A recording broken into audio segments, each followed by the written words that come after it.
जिले में रविवार को आजाद समाज पार्टी द्वारा प्रबुद्ध जन सम्मेलन का आयोजन किया गया, जिसमें आजाद समाज पार्टी के राष्ट्रीय अध्यक्ष व नगीना सांसद चंद्रशेखर आजाद मुख्य अतिथि के रूप में शामिल हुए।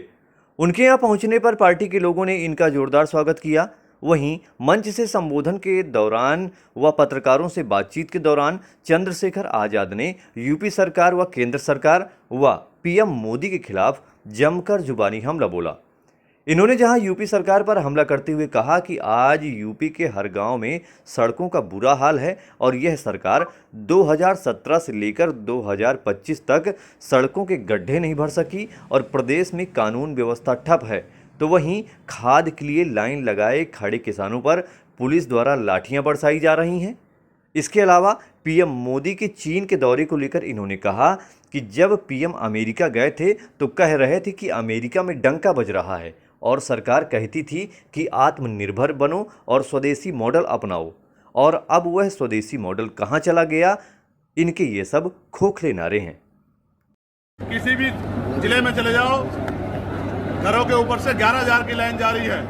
हर महीने सैकड़ों लोगों की जान जिलों में जाती है, सरकार कोई संज्ञान नहीं लेती। आज तमाम तरह से कानून व्यवस्था ठप हो गई है। किसान लाइन में लग रहे हैं यूरिया के डीएपी के लिए, उन पर लाठियां बरसाई जा रही हैं, कोई सुनने वाला नहीं है। और जिस तरह से आउटसोर्सिंग पे जो कर्मचारी हैं, आशा आंगनबाड़ी बहनें हों, भोजन माता बहनें हों, पीआरटी होमगार्ड के जवान हों, ग्राम पंचायत सहायक हो, रोजगार सेवक हो, वो वेतन वृद्धि के लिए आंदोलन कर रहे हैं, उनकी सुनवाई कोई नहीं हो रही है। इन तमाम मांगों को लेकर हम लोग पार्लियामेंट में से लेकर सड़कों तक लड़ाई लड़ रहे हैं। अब उत्तर प्रदेश में भी गांव-गांव जाके हम लोगों को इस आंदोलन से जोड़ने का 13 दिन से लगातार विपक्ष के नेता राहुल गांधी वोट चोरी को लेकर के बिहार में यात्रा कर रहे हैं, इस पर क्या कहना है? नहीं, देखिए, बड़ा मुद्दा है वोट। बाबा साहब ने तो जब वोट का अधिकार दिलाया था तो कहा था कि आज मैंने रानी का पेट चीर दिया है, अब राजा बैलेट बॉक्स से तैयार होगा, आपकी वोट से तैयार होगा। वोट को लेकर लोगों के अंदर बड़ा गुस्सा है। किसी भी प्रकार का अगर वोट पे सवाल खड़ा होता है, जनता में आक्रोश होता है। पहले ईवीएम को लेकर कितने सवाल खड़े हुए हैं और अब वोट की चोरी पे सवाल खड़े हो रहे हैं। जिस बात को वो आज उठा रहे हैं, हम तो पिछले 1.5 साल से उसी बात को लेकर गांव-गांव जा रहे हैं कि अपनी वोट की रक्षा करो। और इसीलिए हमने सिर्फ समस्या नहीं बोली, हमने उसके समाधान के लिए वोट रक्षक, 4 वोट रक्षक जो है एक वार्ड में बनाने का निर्णय लिया है और पार्टी उस पर तेजी से काम भी कर रही है। पीएम मोदी के चीन को दौरे को लेकर आप किस नजरिए से देखते हैं?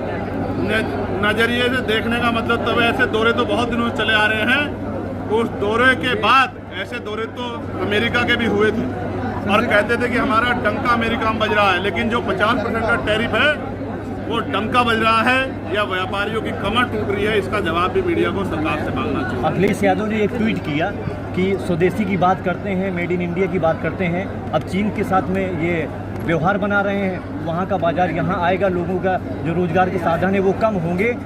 इस पर मेरा ये कहना है कि सरकार कहती थी कि आत्मनिर्भर बनो, स्वदेशी मॉडल अपनाओ, तो अब वो स्वदेशी मॉडल कहाँ चला गया है?